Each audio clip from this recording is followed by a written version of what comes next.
First of all, I just will tell you a little bit about myself. Obviously, since it's just you and me, feel free to interrupt me as we go. We're going to obviously have this be very informal.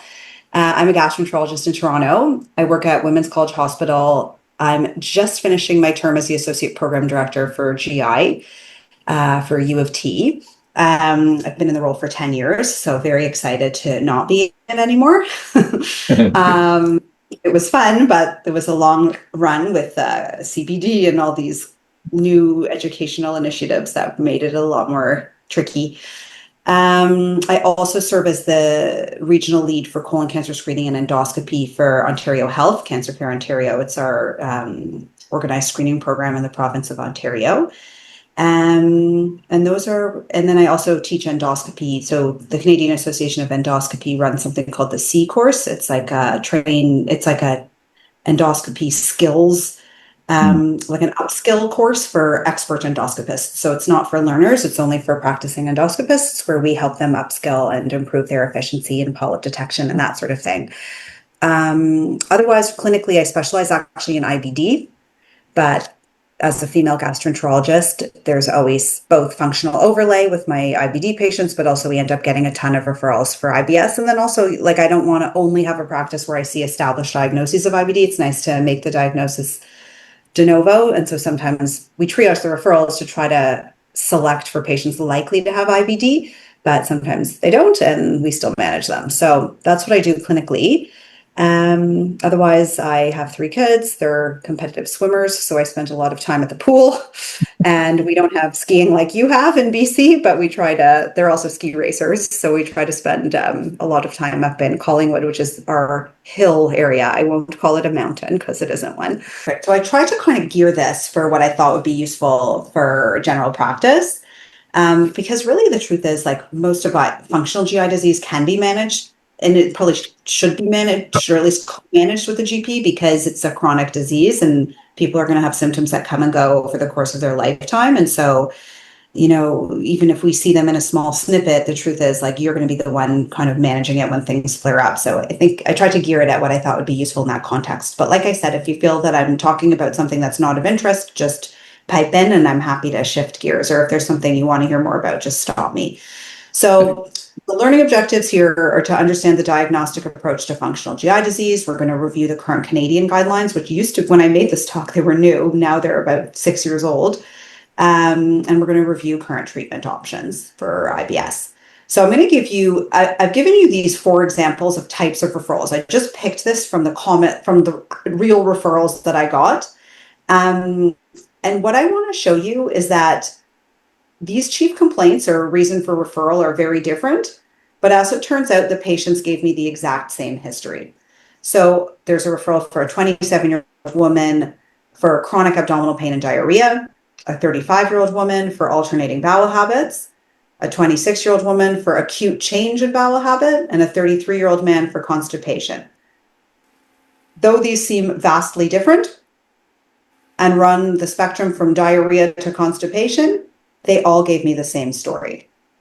So what I want to talk about a little bit is that. Hang on one sec. I'm just moving. I'm going to close my camera, my view of you guys, because it's in the way of my slide. So if you're trying to signal to me, just say it out loud because I can't see you anymore. Okay. So it's really, the point of all this is to tell you that it's really important to dig deeper and get a great history, rather than to just accept when the patient tells you I'm constipated or I have diarrhea, because that means very different things to different people. And chief complaints like that actually mean nothing to me. Some people say stuff like I've had a sensitive stomach, and I don't know what this means. So what we're really looking at is trying to understand the predominant bowel habit. All of these patients that I showed you reported some variability in their bowel habit at baseline. They all, when we dug deeper, told us that they had periods of constipation, alternating with periods of diarrhea and periods of normal bowel habit. And sometimes that variability could be over the course of months, meaning they might have a few months where they feel constipated and a few months where they have diarrhea. But even then, when you delve deeper, they all kind of had some day-to-day variability. So even during periods of diarrhea, they said that they had loose stools 4 of the 7 days a week, or they may have 4 stools per day, 2 of which are loose.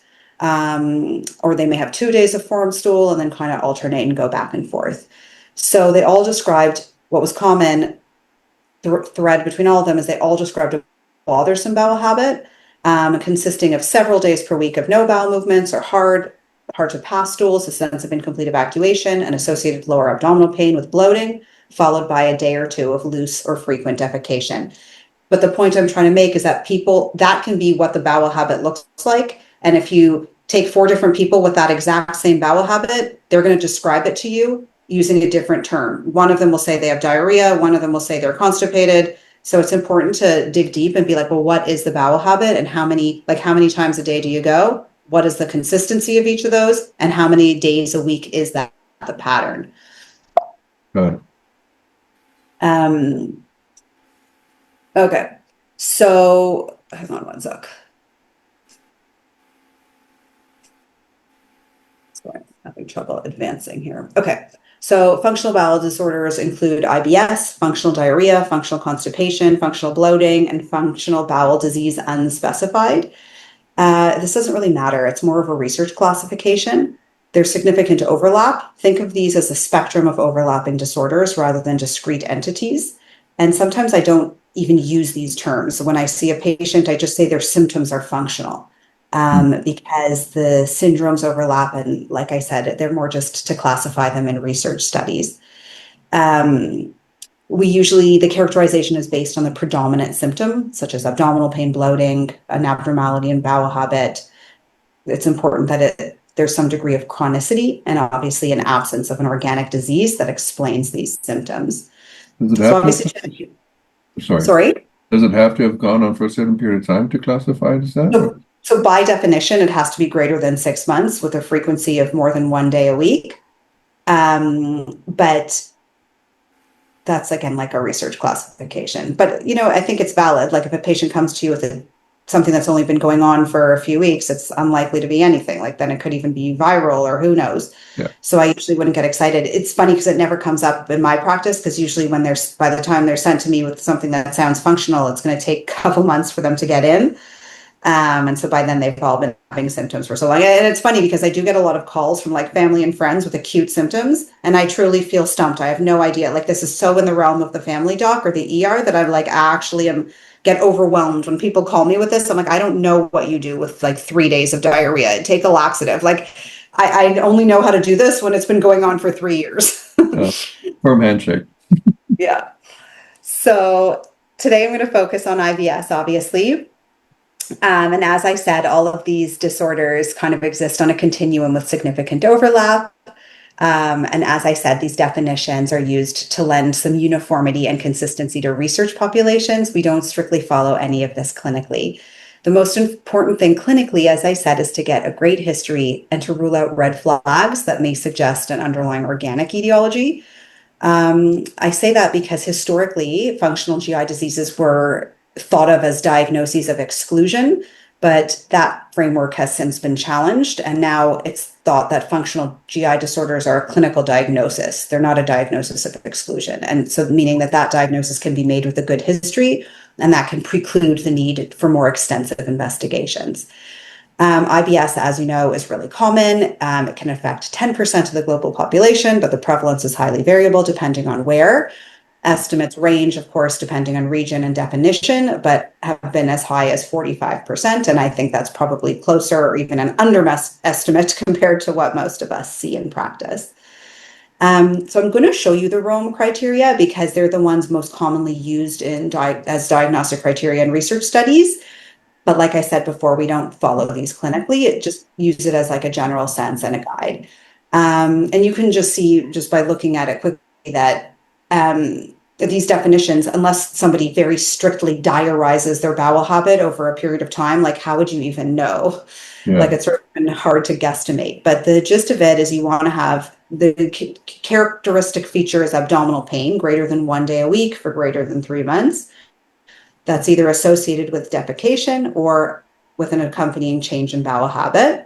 And the subtypes are according to the predominant bowel habit. So IBS-C is greater than 25% hard stools and less than 25% loose stools. IBS-D is greater than 25 loose and less than 25 hard. IBS mixed is greater than 25 loose and greater than 25 hard, and IBS unclassified is less than 25 loose and less than 25 hard. So basically, the takeaway is that these patients don't have a characteristic and constant bowel habit. So you can have IBS-C and still have diarrhea 1 day a week. So I say that because we'll often get a referral for diarrhea, but when you talk to the patient, they're like, I don't poop for 6 days. And then that's followed by an explosive watery diarrhea for 1 day. And then I go back to not pooping for 6 days. So though that referral was for diarrhea, and the thing that may bother the patient or that they identify with the most is the diarrhea, the characteristic bowel habit is actually the constipation, which is important because that's where we're going to focus our treatment. I'd say, like, though that sounds obvious, that's probably the single, getting a history and defining that for the patient is probably the single most useful thing I do as the referring doc, is to help the patient understand that their diarrhea is actually from constipation. Yeah. Um, And how does it okay. work? Is it because of rectal mucus or colon mucus that causes the diarrhea? It's often for various different reasons. So either it's that they're so backed up that the only thing that's getting around is the loose stuff. Okay. Or they're pounding themselves with laxatives more and more and more, the more they don't poop, and then they have this big watery stool. Or that's just their nature of their functional GI disease, that it goes flip-flops from both ends of the spectrum. Thanks. So important takeaways is that regardless of the predominant bowel habit, there's a mix. Pain is a defining feature. And as I mentioned, or sorry, I don't think I mentioned this, but as you noticed, IBS-D is still characterized by some alternation in the bowel habit. Somebody who has diarrhea every single day, especially if it's painless, is almost never functional and should always raise a red flag. It's not ever normal to have diarrhea all the time. Okay. Constipation, yes. So that's still functional. It's chronic idiopathic constipation rather than IBS. But to have diarrhea all the time, to me, is a red flag. And I can tell you, after 15 years of practice, I can't think of a single patient I've ever met with true functional chronic diarrhea every single day. Okay. That always turns out to be something.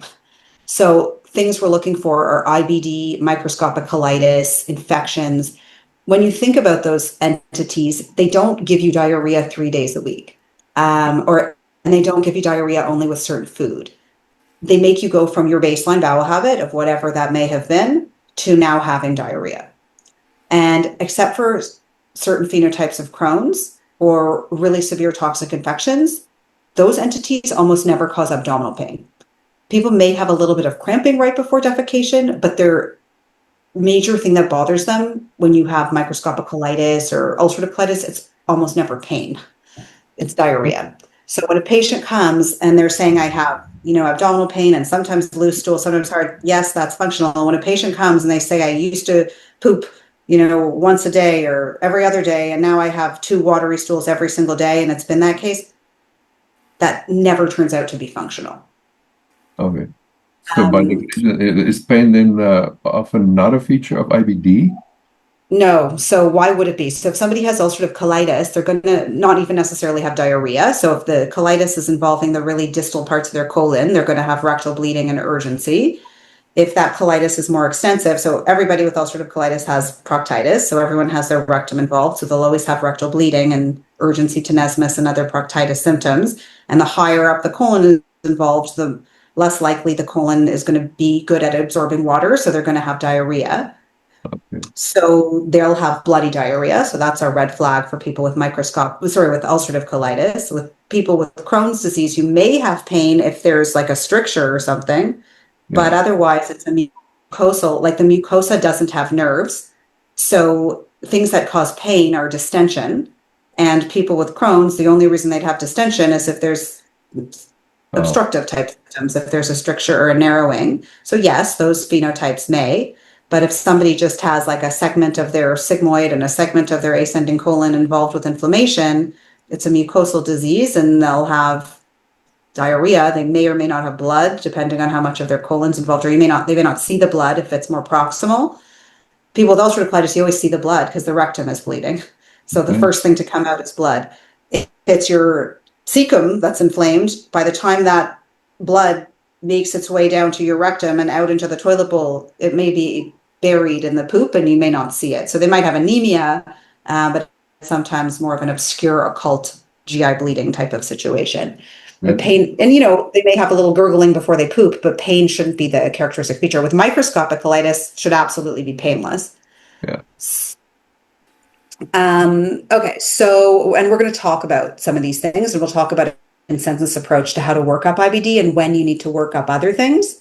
But if you'd like, if it's helpful, I have a few slides. I'll just show you Yep. sort of some classic non-functional diarrhea presentations, and I'll go over my general approach to these. It'll take just 5 minutes. Please, yeah. Yeah, so I'll go through some of these examples. And again, these are just very typical examples of what I see often in clinic. So I'll go through them quickly, and then we'll go through each one in a bit more detail. So the first is a 64-year-old female who reports that 3 years ago, she went from having 2 to 3 stools per week to having 3 to 5 painless, watery, non-bloody stools per day. The second is a 19-year-old female with an atopic history who reports lifelong chronic bloating, a baseline bowel habit of 2 to 3 loose, non-bloody stools per day, and chronic anemia that was attributed to irregular and sometimes heavy periods. And the last is a 75-year-old woman with decades-long baseline bowel habit of 4 to 6 watery, non-bloody stools per day. She was extensively worked up by multiple other GIs, had normal bidirectional endoscopy with biopsies, normal CBC and celiac serologies, and was minimally responsive to diet, fiber, and antidiarrheals. So these are all real cases. Aside from the third, which, as I said, I'm going to talk about all of them, I could tell just from this one sentence for the first and second, I could tell you exactly what they have before I even work them up. So the first is a 65-year-old woman with chronic painless diarrhea. She had a colonoscopy, and these are her colon biopsies. So panels A and B show a normal colon. Panels C and D, the red and the pink, is a thick collagen band. So the colon looks normal, but it's always important in someone with diarrhea that they have biopsies of their colon, and this shows microscopic colitis. So this is a very classic presentation. I could tell you before scoping this woman that this is what she was going to end up having. Yeah. It's a benign condition. It can sometimes be triggered by medications like NSAIDs, certain ARBs, sometimes antidepressants, like SSRIs can trigger it. Otherwise, it can just happen out of the blue. Sometimes can be triggered by an infection, and it can also be associated with celiac. So I sometimes screen, if they don't get better with conventional treatment, we'll screen them for celiac. Most often it's idiopathic. We don't know why it happened. There's an increased prevalence in middle-aged women, though you can see it in anyone.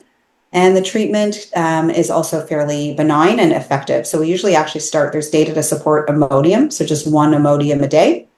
And that can be great for these people. Usually they'll have tried that actually before they come and see me.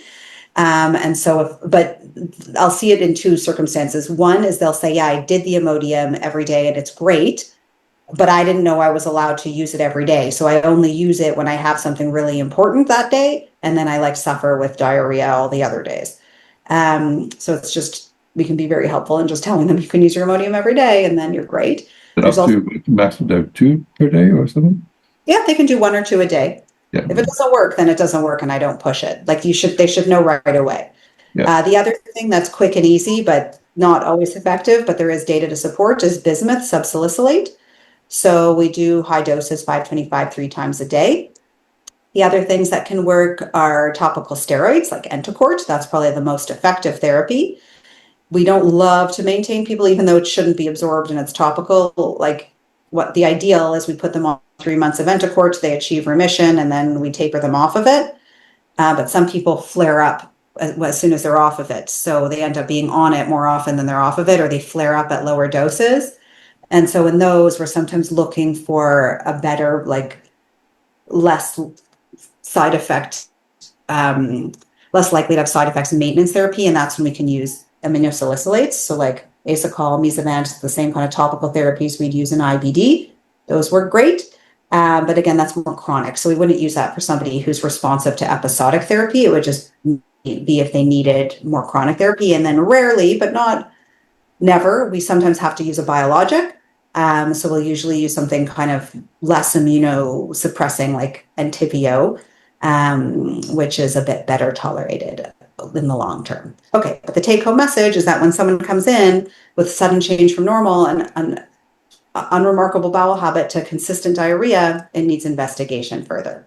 Yeah. The next was a 19-year-old with an atopic history with chronic lifelong bloating, a baseline bowel habit of 2 to 3 loose stools a day, and chronic anemia attributed to heavy periods. So the top panel is, so she had a scope that, let's say, looked normal. The top panel is a normal duodenal biopsy.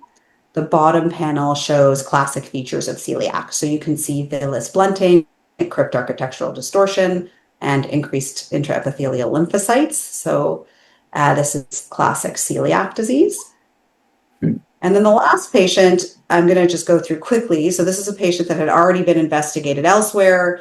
Nobody found anything. They did all the right things. They took all the right biopsies, and she just wasn't getting better. I want to take credit for this rare diagnosis, but I actually can't. So the only reason I investigated her is because she had a remote history of breast cancer and had staging CT as part of their routine follow-up that showed what looked like liver mets. And we thought that's really unusual from treated remote breast cancer. So we repeated the scope, looking to see if there was a malignancy having nothing to do with her symptoms. And on terminal ileal intubation, she had this mass that was prolapsing from her ileum into her colon, and turned out to be a metastatic neuroendocrine tumor. So this is really rare. So I'm not telling you this because we should be investigating all kinds of rare things. But the takeaway I want to make here as a family doc is to just remember that not all investigations are the same. So a patient may say, I had a colonoscopy, but you want to know, like, did they biopsy your colon for microscopic colitis? Did they look inside the terminal ileum? And then just as a reminder, like for myself, it was an important reminder that chronic daily diarrhea is almost never normal. And so not that I was necessarily going to go investigating carcinoid syndrome in all my patients, but I might if they've extensively been worked up and are not responding to conventional therapies and continue to have diarrhea, and we really can't think of anything else that might be. In those cases, maybe it is worth investigating. That these are the people that end up having those rare entities. So the takeaway is that chronic daily diarrhea is not normal. Still think you can take the credit. What's that? I still think you can take the credit for that one. So this is the Canadian, so back to IBS. This is the Canadian guideline. It was published in 2019. It's in keeping with European and US guidelines as well. So there's nothing novel or shocking in here. You can read it on your own, but I'm going to highlight what I felt was most important as far as takeaways.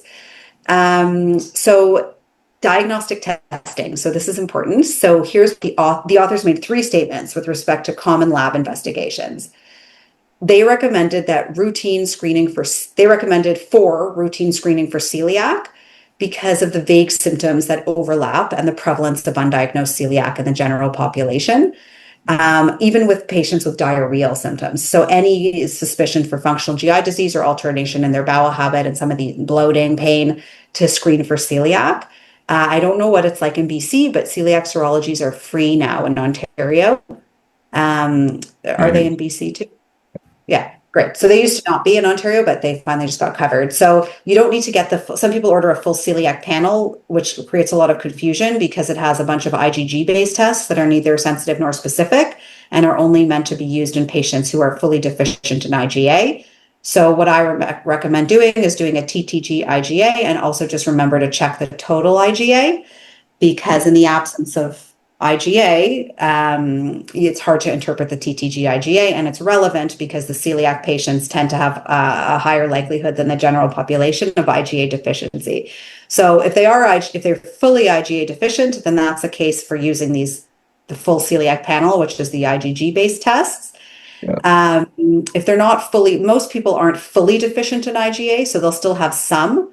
So I just contextualize it. So like, for example, at our lab, a TTG greater than 20 is considered elevated. Now, if their IgA is, somewhat below the lower, like I think our lower limit of normal is 0.6. If there's a 0.2, but they have a TTG of 15, I'd probably refer that to a GI, or if it's me, I'd probably scope that, because though it's not high enough to be positive and it's not 10 times the upper limit of normal, it's relative to their degree of deficiency of IgA. So again, you can always turf that to a GI, but just the important thing is to order both the total IgA and the TTG IgA so we can contextualize the result.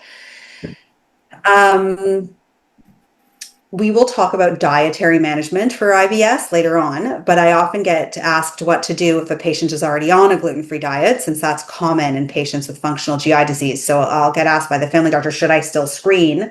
I think it's IBS, but they're totally gluten-free. So then I have a conversation with them and just have sort of think about it logically.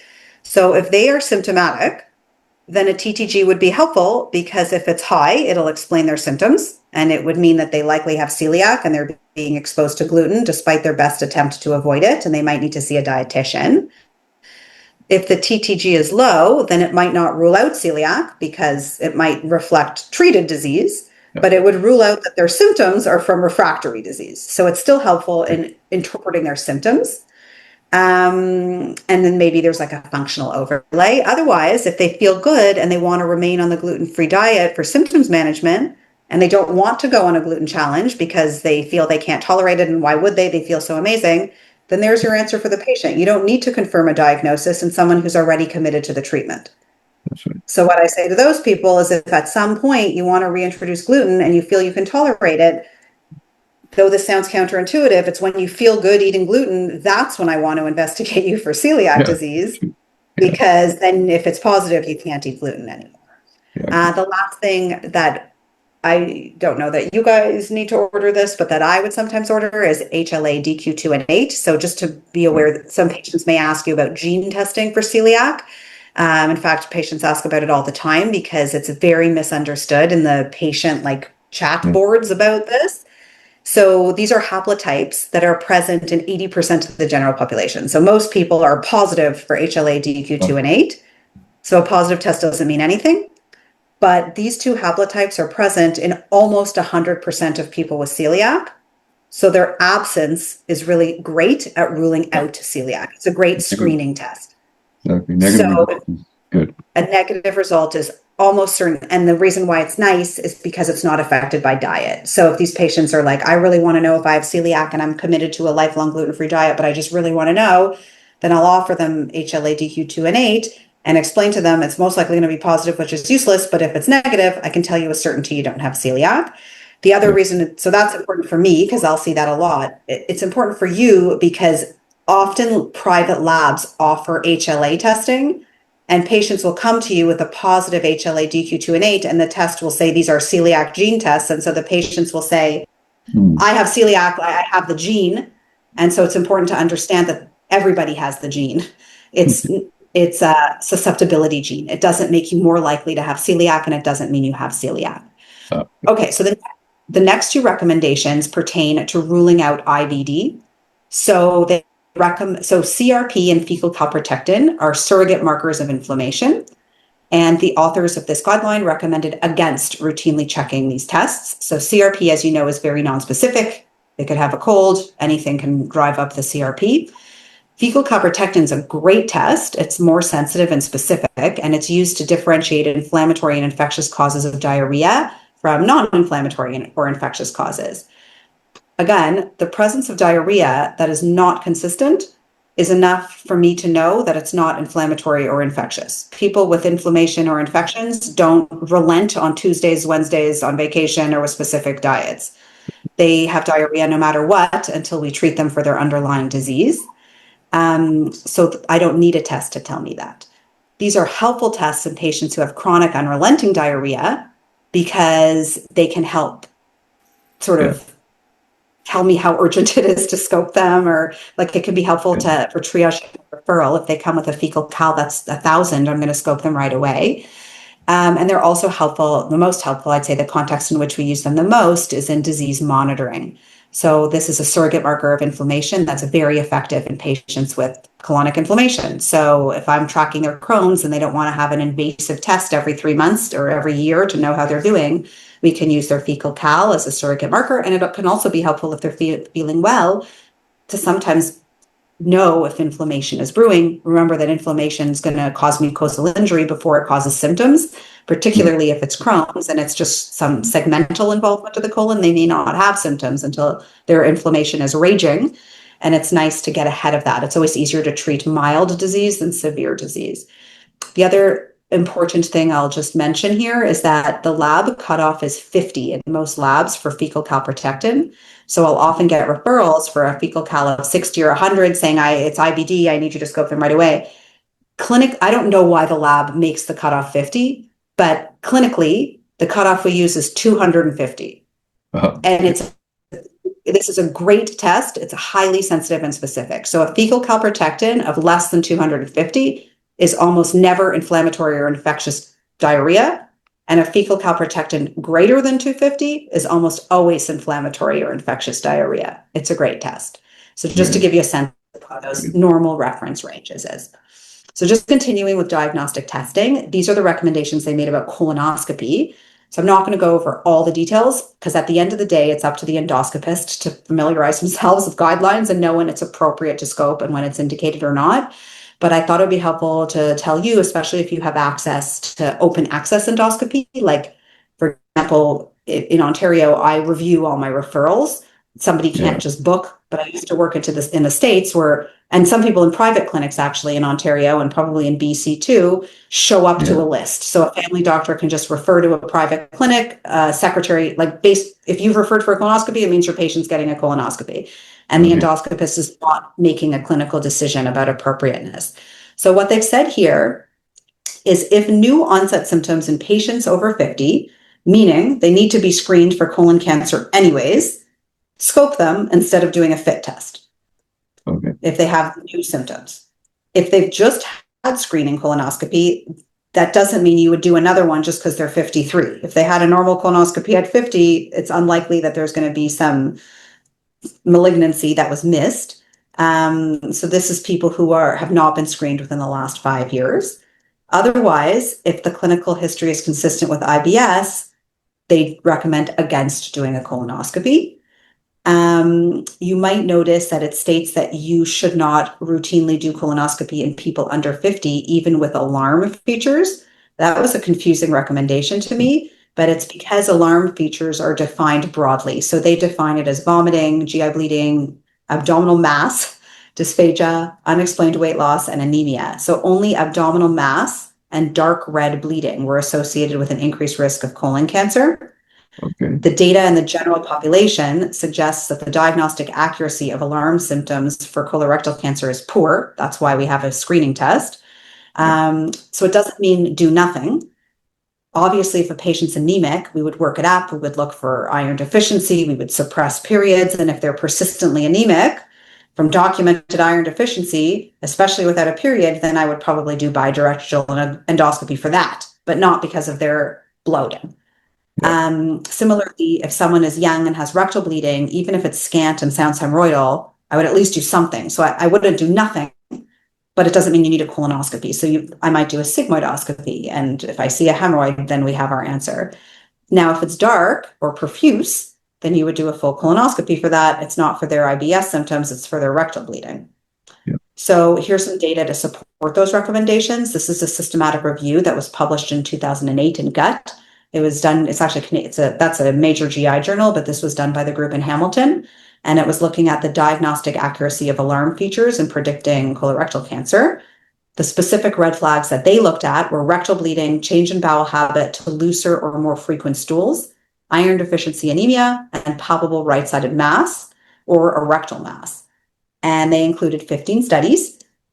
So this was quite surprising. This is the ROC curve for the accuracy of rectal bleeding in predicting colon cancer.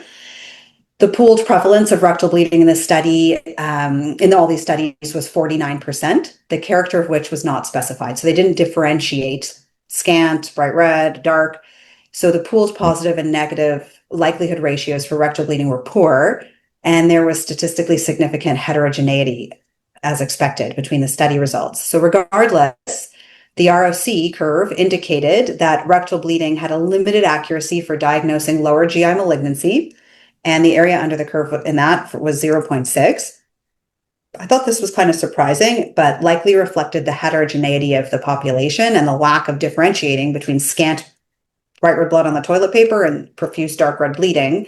And they also included patients of all ages. So that was a bit of a confounder, but the authors recognize that They didn't include a graph, but in the comment on their studies, in the commentary, in their summary, they did isolate 2 studies that did collect more detailed information on the character of the rectal blood loss. And these were big studies. It was over 4,000 patients with pooled prevalence of colon cancer of 5%, which is quite typical. And the pooled prevalence of dark blood per rectum was 5%, distinct from bright red. And the specificity of the symptom was high, which meant that the pooled positive likelihood ratio was greater than for rectal bleeding of unspecified character. Again, it makes sense. If you have, lots of dark red profuse bleeding, that's more likely to be indicative of a malignancy than somebody who just has bright red blood on the toilet paper. Also, the presence of a palpable mass on exam and a report of dark blood had a specificity of greater than 95% for the diagnosis of colon cancer, meaning the vast majority of people who did not have cancer did not have either of those things. Yep. Makes sense. The presence of those things effectively ruled in a cancer. So again, I don't think this study was really groundbreaking. It just tells us that this is how we practice. We use clinical judgment to guide us. And if people have really alarming features, ignore the guideline and scope them. Scope them, yeah. Okay. The last thing, which is I think the most important, is that data do not support the idea that patients are reassured by a normal colonoscopy. So this is the results from a retrospective study in patients with IBS aged under 50 that found no difference in the proportions of patients that were reassured, defined as a negative response to the question, do you think something is seriously wrong with your body after having a negative colonoscopy compared to having no colonoscopy. So sometimes you're like, I know they don't need to be scoped, but I really want it because they need to be reassured. It's not going to reassure them. It's not going to work. We're just going to do an invasive test for nothing. And it's risky. So, yeah, exactly. So it's not with that. And I say that to people all the time, like colonoscopy is low risk, but it's not no risk. Yeah. And you don't want to be that one person with a complication and look back and say, we never should have done this in the first place. Yeah. So all that just to say people don't need to be scoped for this. And what about less mainstream testing? So the authors of this guideline did talk about that. By less mainstream testing, I mean all the tests that the patients come in asking for. So they want those self-pay tests, the things that are ordered by less mainstream providers, tests they can do by mail. The guidelines recommend against the use of all of these things, specifically food allergy testing, lactose breath testing for lactose intolerance, hydrogen breath testing for SIBO. In brief, these are all not recommended. I'm going to talk about them more in detail. So let's talk about food allergen testing. So patients with IBS self-report food allergies more than the general population. Evidence suggests that true food allergy in these patients is very uncommon. True food allergies are reported in about 1% of adults in the general population. 50 to 90% of presumed food allergies are actually food intolerances. In a study with patients with GI symptoms, food allergy was confirmed by endoscopic allergen provocation testing or elimination diets and re-challenged in only 3% of patients, despite 32% of the patients with GI symptoms reporting an adverse reaction. So these adverse reactions weren't corroborated, and that's the table on the left. Another study found no difference in the frequency of positive skin prick testing in patients with IBS, with and without self-reported adverse reactions to food. And symptoms correlated with the foods identified by allergy testing in only 14%. And that's the figure on the right, the outer bars. So this consensus group concluded that true food allergies are very rare in patients with IBS, and there's little data to support the efficacy of avoiding foods identified by food allergy testing. So they recommended against food allergy testing and encouraged patient education. They did comment that this does not preclude encouraging patients to avoid specific foods that are known to exacerbate their symptoms, and I'm going to talk more about that in a bit, but just to say that allergy testing is unlikely to provide additional benefit. This is a long-winded way of saying use common sense. Yeah. I don't need a test to tell me what is your intolerance. So if the test says you're allergic, and you'll see people come in with this all the time, that they'll have these printouts of these 2,000 foods that they can't have, and they'll say it's impossible to adhere to this diet. Yep. But use common sense. If you eat those foods and you don't have symptoms, then why are you avoiding them? And similarly, it doesn't matter if the test says you're great with blueberries, but every time you eat blueberries, you're bloated. Don't eat blueberries. We don't need the test. So it's not saying that diet isn't important. It's just saying that tests don't guide us any better than common sense would. Just a rotational diet often this solves it, yeah. Yeah, and similar for lactose malabsorption. So we don't need a lactose intolerance test to tell us what lactose intolerance, if you have it. If you don't tolerate lactose, then you're lactose intolerant. If you tolerate it, then you're not. And the test result doesn't matter. Very sensitive test. So SIBO testing is interesting because this is misunderstood and people ask for it a lot. All the So time. this table looks a bit different than the one you saw previously. So this is 13 case control studies. It includes over 2,500 patients.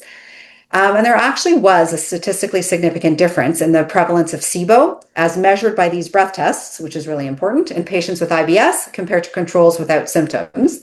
However, the issue here is that these tests are not great at actually identifying small intestinal bacterial overgrowth when validated against the gold standard, which is a jejunal aspirate, meaning the tests don't diagnose SIBO, they just kind of maybe screen in for IBS.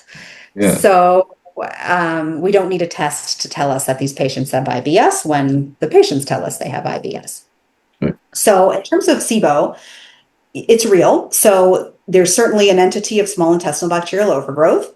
It typically happens when there's a reason for it. So if somebody's had a surgical alteration of their intestines, meaning they've had a resection and there's like a blind limb floating around, that doesn't easily drain into the continent fecal stream. And so there's stasis of poop, and then that overgrows bacteria. And as those bacteria digest food, they release air and gas, and patients feel bloated. The other reason people would have stasis is because of a gut dysmotility. So the most common reasons why people would have things aren't moving is because they're constipated, or they're on narcotics, or they have diabetes. The reason that's an important differentiation is people who have SIBO because of a surgical blind limb, I can't fix that problem without antibiotics. Nothing I can do is going to change that anatomy. People who have stasis and SIBO because they're backed up, the treatment is to make them move their intestines better. So we increase motility or make them poop more, and then there's no stasis. So if the underlying, it doesn't matter if the underlying driver is constipation. It doesn't matter if they then also have SIBO because we're going to treat the constipation anyways. So I don't need a test to tell me you have SIBO, and I certainly don't need to give you antibiotics if they're not fixing the actual problem, which is that you're constipated. So I don't think these tests are helpful, and I don't think the other thing that I'm not going to get into in too much detail, just because in the interest of time, is that these tests suck. They're not validated. They're neither sensitive nor specific, and they tell you nothing. A true SIBO test is very hard, even in a lab, because it's confounded. So SIBO is looking at small overgrowth bacteria in the small intestine. The only way to access your small intestine is from your mouth or from your bum.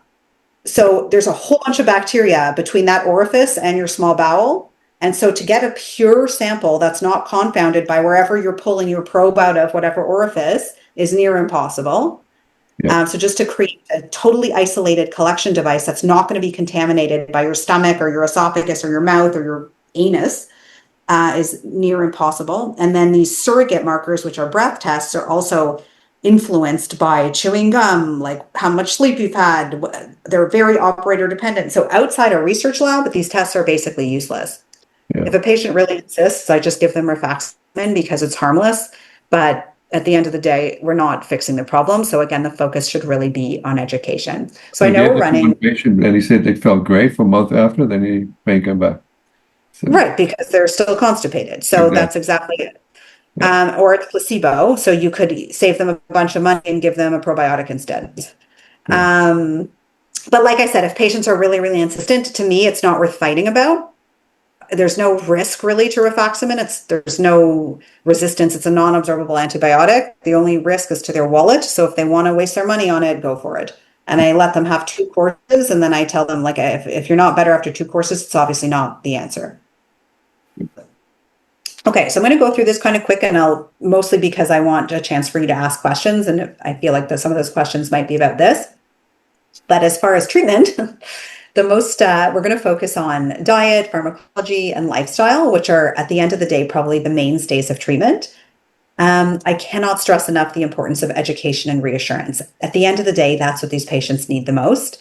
We explain to them it's a chronic condition. Symptoms are going to have some natural waxing and waning. There's no curative drug like there would be for pneumonia. And establishing realistic expectations for symptom management over time is key.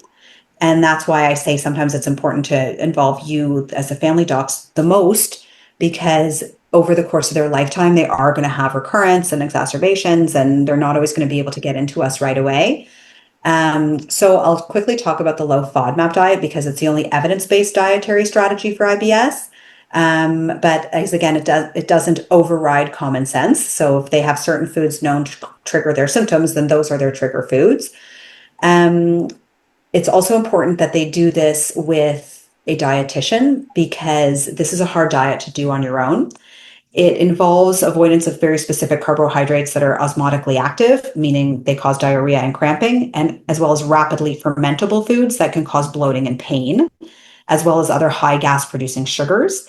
So because this is complex, and we don't want to overly restrict, especially in this population where we do see a higher prevalence of eating disorders, we recommend doing this with a dietitian. If that's cost prohibitive, then there's some good apps they can try.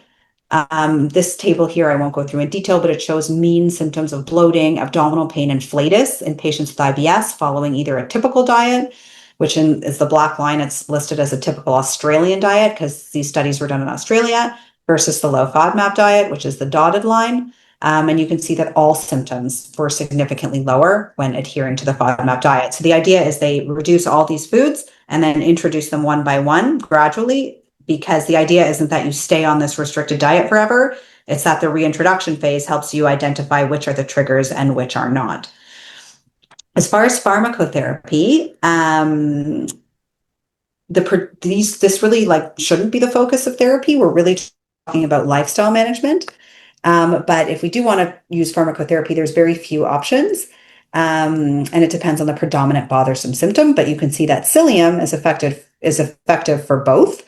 So psyllium is used for both diarrhea and constipation predominant IBS. For constipation, we use laxatives. Over-the-counter osmotic laxatives like PEG work great. There's also prescription drugs that typically act on chlorine or sodium hydrogen exchange channels, like lubiprostone, which is not available in Canada, linaclotide or tenapanor. We have other ones now. They're all kind of the same. They all work great. They're all safe. You can combine them. For diarrhea, the Canadian guidelines endorse L-uoxetine, but advise against continuous loperamide, mostly because of the side effects like pain and nausea. Also, these patients tend to alternate with some constipation. So if they're regularly using loperamide to manage their diarrhea symptoms, then their constipation predominant symptoms are going to get worse. If they're having diarrhea every single day and reliant on loperamide, then that makes me think this is not functional.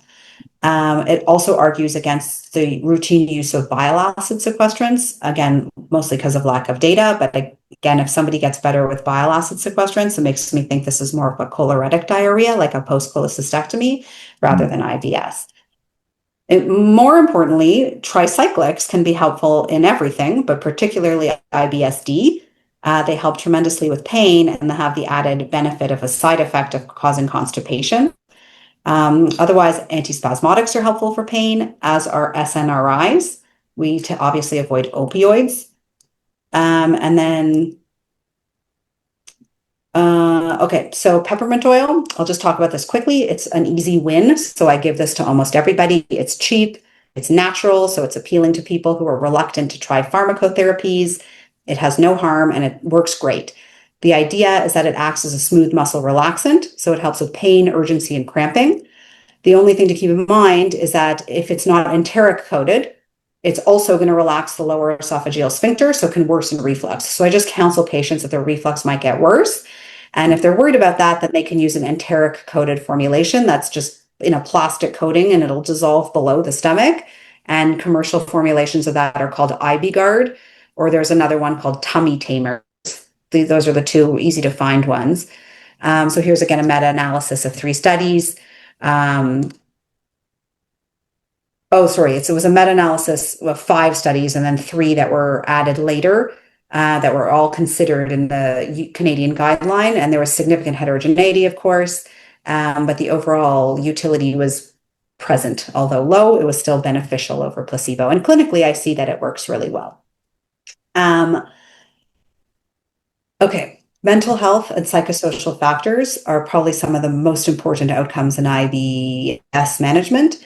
Psychological therapies, including CBT, hypnotherapy, mindfulness-based stress reduction. There's actually studies in Western medicine suggesting that these are effective. And so I try to present them in a way that's palatable to patients, that doesn't make them feel like I'm telling them they're crazy or that it's all in their head and that they're making it up. We kind of focus on the gut-brain axis. And in fact, functional GI diseases have been, in the last 5 years, renamed disorders of gut-brain interaction, which I think highlights that we're recognizing that there is this important relationship. So I think that's a useful framework when I explain this to patients. And it also helps explain why we would use medications like antidepressants or neuromodulators. The idea is that the brain-gut axis derives from a common embryologic basis. So I talked to them about how in the developing fetus, the neural crust differentiates into the brain and spinal cord and sends down ganglia to populate the developing endoderm, which ultimately becomes the enteric nervous system. So the nervous system of the brain and the gut are hardwired. They share the same neurotransmitters and receptors, and they have actions that depend on their location. So increased serotonin in the brain might treat depression, but in the gut can cause diarrhea. And I use similar explanations for visceral pain. So in the same way that psychological therapies can result in regulation of those neurotransmitters non-pharmacologically in the CNS or in psychiatric disorders, maybe the same is true for gut disorders. And that explains why things like cognitive behavioral therapies work really well. The data at the moment is low quality, meaning the studies are small, they're not blinded, and there's a lot of heterogeneity and confounders. But we are seeing over time the emergence of very positive effects, and this is probably going to ultimately become the mainstay of managing IBS. So these studies show the graphs that I've included here just show the effects of CBT on daily functioning in patients with functional GI disease. And though daily functioning isn't a GI symptom, it's a really meaningful outcome because at the end of the day, that's what we're trying to improve. We want to improve their quality of life. Okay, so in summary, IBS is a clinical diagnosis. Aside from ruling out celiac, there's little role for other investigations. The symptoms are chronic. Treatment involves multidisciplinary focus on diet, lifestyle, and psychological support. And pharmacological therapy can be used to target specific bothersome symptoms, but it's best done in combination with lifestyle management and education. Great. Well, thanks. That's awesome. I was just going to ask you in the beginning, so how does it work? And you made a beautiful explanation in the end about the whole fetal development and how the different nerves go to different parts. And I often tell people, I'm not sure if it's true, but I tell them that most serotonergic receptors in the body is in the gut and not in the brain. That's probably not quite true, but just to let them know. And I often ask if they've had any stress that triggered any of the abdominal symptoms, because that to me is almost a clincher as well. Yeah. It's always nice when patients come in having found that link themselves. Like they'll say, when I'm really stressed, my symptoms get worse, but often they see it as an affront. Like, how dare you suggest that this is all in my head? So I try to use like analogies. Like if somebody comes in and they're like, chief complaint is I have sweaty palms. Okay. And then they're like, and it tends to happen most when I'm standing in front of a crowd giving a talk. Like, so that's physiologic. So that nervousness translates into a true physiologic response that's measurable.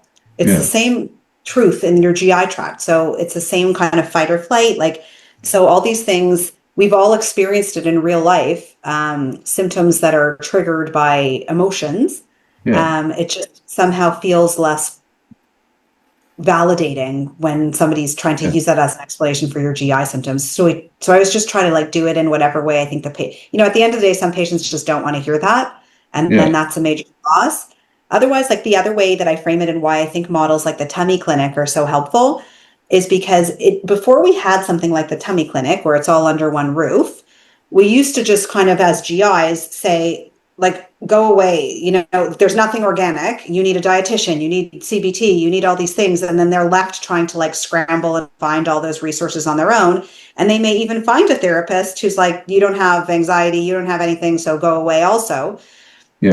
Or they might say, I already have a therapist and I'm already doing CBT. So what I try to say is it's like saying I have a doctor. Like certain people are specialized in doing this for the gut. So I don't think you're crazy. I don't think you have an underlying mental health disorder. And I don't think any therapist or psychiatrist is going to fix your functional GI symptoms. I think you need somebody who's going to do gut-directed therapy, either be it CBT, mindfulness-based stress reduction, but who's focusing on managing the functional GI disease. Just like if you had an endocrine disease, you would see an endocrinologist. And if you had a kidney disease, you would see a nephrologist. You need a specialized team for this and somebody who knows who's specifically targeting this. And I also try to say, and like, look, they're also not going to treat your anxiety. And if you do have OCD, they're not going to treat that. So this is something different. And I think sometimes it helps them view it as like less of a dismissal. I don't know. And I try and frame it from them as well, in that it's doesn't mean that they have something psychologically wrong. It's just that it could be a way that IBS behaves. The other thing I listed in the history is if defecation improves the symptoms temporarily. Is that still valid? That I can ask him. If you defecate, does it improve your symptoms? And is that more of a feature of IBS and IBD? I understand. Yes and no, but it can just be, you have to just take it in context. So it is, if you look at the Rome criteria, that is one of the criteria that it improves with defecation.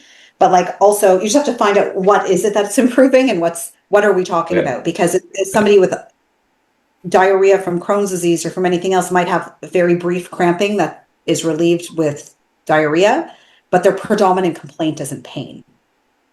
Okay. So they might be like, yes, right before I poop, I have a few cramps and then those cramps go away. That to me is not reflective of IBS. But if somebody's like, I'm incapacitated and miss work because of my abdominal pain, to me, that's functional. And especially if it's relieved with defecation. Yeah. And then I get asked, what probiotics should people take? I mean, is there some kind of guideline as to just any on the shelf or in the grocery? So the guidelines didn't, I'll show you again. So they didn't include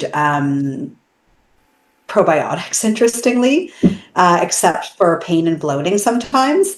But the only one that's actually been studied is Align. Okay. And there is no generic version of Align. It's patented. So that's the only one that's been studied and actually has shown improvement across all measures, not just bloating. So I tend to use it again. I see it like peppermint oil. It's an easy win. And it does help people. So if it doesn't, that's okay. We have lots of other options, but it's relatively cheap. You can get it at Costco. It's easily accessible. You don't have to order it online or anything. You can walk in anywhere and find it.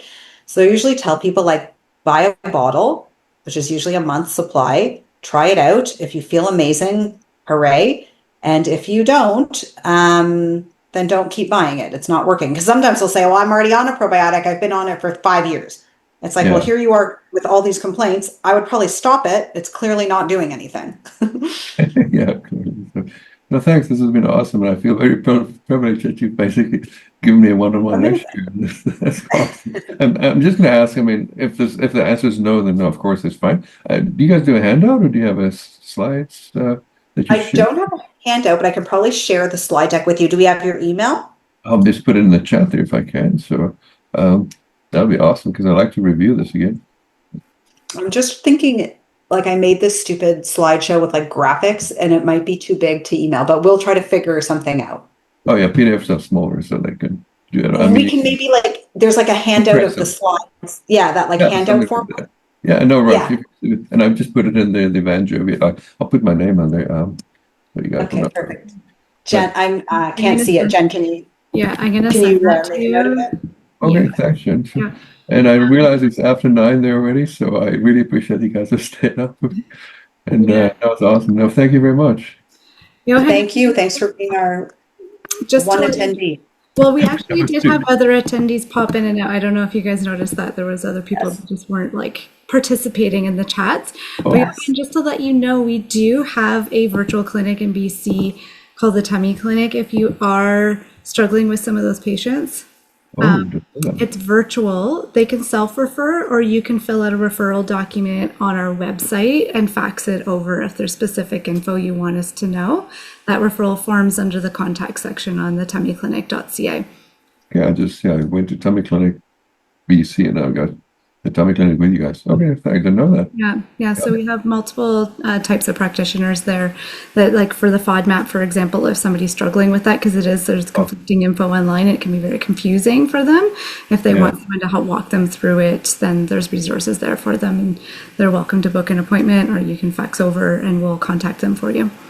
The nice thing about it and what I've found in my practice, so again, the big issue with relationship building in patients with functional GI disease is that I'm sure you see this all the time, which is that they'll come to you and say, I saw the GI, I was dismissed, they didn't listen to me, and they didn't offer me anything. They told me there's nothing wrong, and especially if we don't overtest.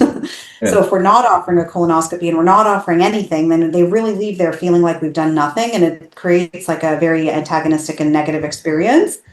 And part of it is because most centers don't have these resources. So even me, like a downtown hospital in Toronto, affiliate, like a main teaching site of U of T, I don't have a dietitian or somebody who does CBT or anything.